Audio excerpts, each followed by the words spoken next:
जन्म पापसंहारम् एकबिल्वं शिवार्पणम् त्रिशाखै बिल्वपत्रैश्च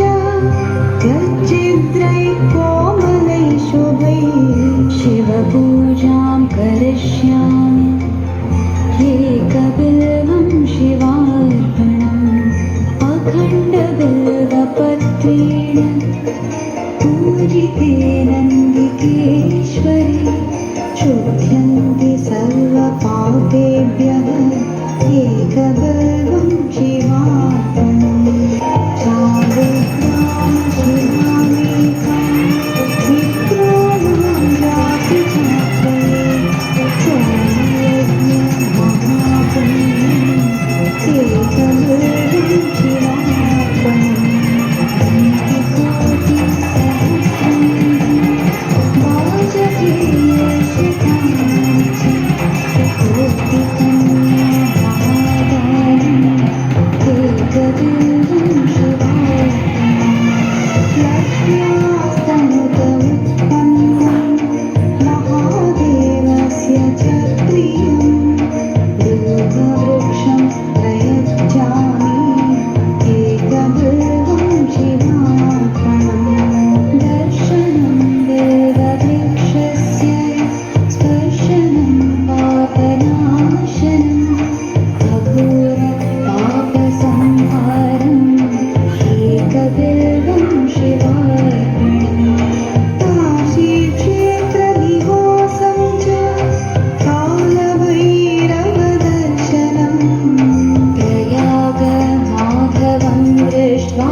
बिल्वाष्टकमिदं पुण्यं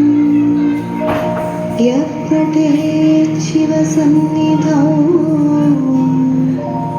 सर्वपाप